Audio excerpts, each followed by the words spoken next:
जी student अस्सलाम वालेकुम।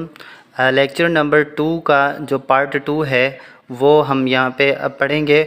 और पार्ट 2 में हम पढ़ेंगे वर्ड लफ्ज़। ठीक है, वर्ड क्या होता है हम पहले पढ़ चुके हैं कि जब लेटर प्लस लेटर मिलते हैं तो वर्ड बनता है, यानी कि 2 लेटर हों या 3 लेटर हों, हरूफ का मजमुआ जो होता है वो लफ्ज़ बनाता है। ठीक है, तो यहाँ पे वर्ड की डेफिनेशन हम देखेंगे कि the combination of 2 or more than 2 letters is called word. ठीक है, चंद हरूफ का मजमुआ बामानी हो लफ्ज़ कहलाता है।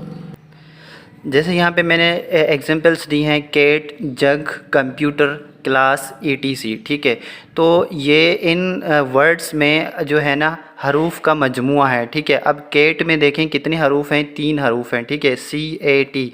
जग में कितने हरूफ हैं, 3 हरूफ हैं। और कंप्यूटर में कितने हरूफ हैं, 1 2 3 4 5 6 7 8। ठीक है, तो 8 हरूफ जो है ना वो कंप्यूटर में हैं। और क्लास में कितने हरूफ आ रहे हैं, 1 2 3 4 5, यानी कि ये हरूफ मिलकर क्या बना रहे हैं, लफ्ज़ बना रहे हैं, वर्ड बना रहे हैं। और ये वर्ड जो है ना वो प्रॉपर मीनिंग दे रहा है। ठीक है, तो चंद हरूफ का मजमुआ, यानी कि जब हरूफ आपस में मिलें तो उसमें से जो है ना एक वर्ड बने और वो वर्ड हमें प्रॉपर मीनिंग दे, उसकी मानी हमें समझ में आनी चाहिए, तो ही हम उसको जो है वर्ड कहेंगे, अदरवाइज़ वो वर्ड नहीं होता है। वर्ड को मज़ीद क्लियर करने के लिए यहाँ पर हम देखेंगे कि यहाँ पे मैंने एक फ़िक्रा लिखा है, अली इज़ वेरी इंटेलिजेंट। ठीक है, तो यहाँ पे मैंने एक फ़िक्रा लिखा है, तो यहाँ पे इस फ़िक्रे में मैंने कितने जो है ना वो लफ्ज़ इस्तेमाल किए हैं। ठीक है, अली एक लफ्ज़ है, इज़ एक लफ्ज़ है, वेरी एक लफ्ज़ है, इंटेलिजेंट एक लफ्ज़ है। ठीक है, और ये जो सारे लफ्ज़ हैं वो हरूफ से मिलकर बने हुए हैं। ठीक है, तो यहाँ पे अली देखें, ALI, ए एक हरुफ है, एल जो है ना वो एक हरुफ है, और आई जो है ना वो भी एक हरफ है। तो 3 हरफ से मिलकर अली बना है।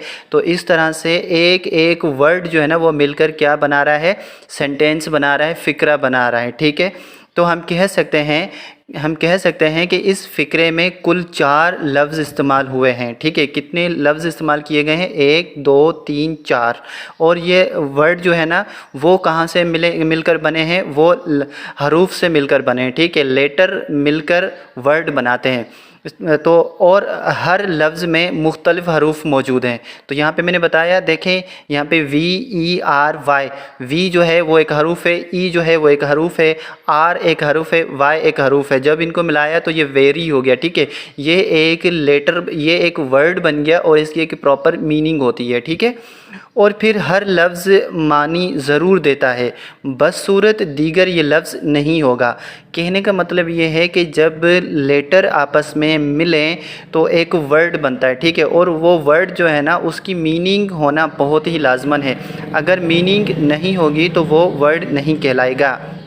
नोट, मसलन यहाँ पे अगर देखें, हमने यहाँ पे RD लिखा है। ठीक है, 2 हरफ पर मुश्तमल एक लफ्ज़ है, लेकिन बामानी नहीं है, लिहाजा हम इसे लफ्ज़ नहीं कहेंगे। ये RD आप यहाँ पे देखें, मिसाल के तौर पे मैं मज़ीद एग्जांपल्स यहाँ पे अगर दे दूँ, मैं यहाँ पे लिखूँ फॉर एग्ज़ाम्पल PDT। ठीक है, ये मैंने PDT लिखा है, तो ये पिडिट, क्या ये एक लफ्ज़ बना, क्या ये एक वर्ड बना?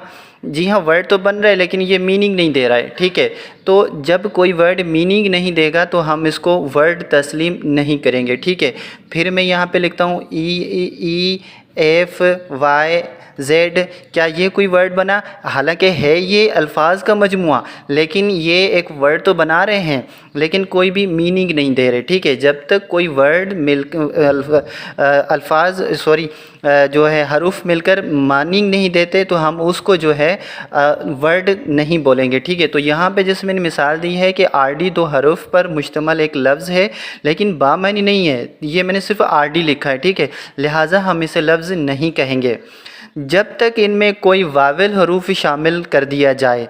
यानी कि यहाँ पे एक और अहम बात मैं आपको बता दूँ कि वोवेल का फंक्शन क्या होता है। वोवेल का काम ये होता है कि जो वर्ड है उसमें जो है ना सॉफ्टनेस पैदा करता है। ठीक है, वोवेल के बगैर कोई भी लफ्ज़ जो है वो नहीं बन सकता, कोई भी वर्ड जो है वो वोवेल के बगैर नहीं बन सकता। तो यहाँ पे आर डी है, तो मैंने यहाँ पे देखें मसलन यहाँ पे मैंने आर ई डी यहाँ पे एक वोवेल लगाया तो रेड, ठीक है, एक वर्ड बना जिसकी बिल्कुल मीनिंग है, ठीक है।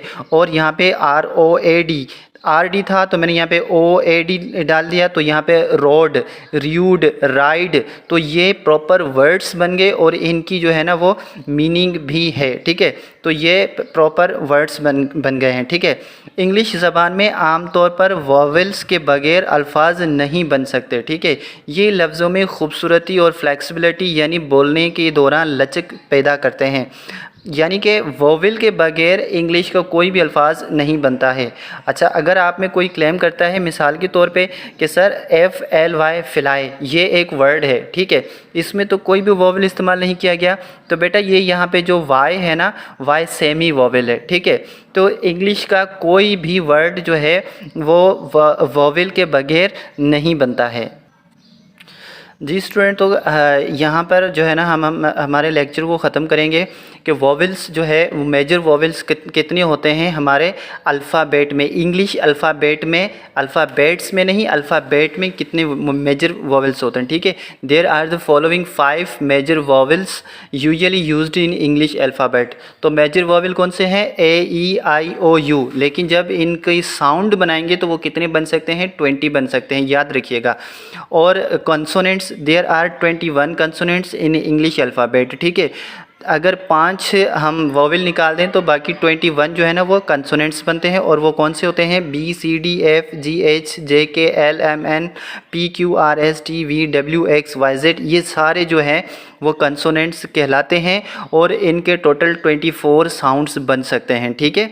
अच्छा, और लास्ट में मैं आपको ये बता दूं कि ये वर्ड है द और दी, ठीक है।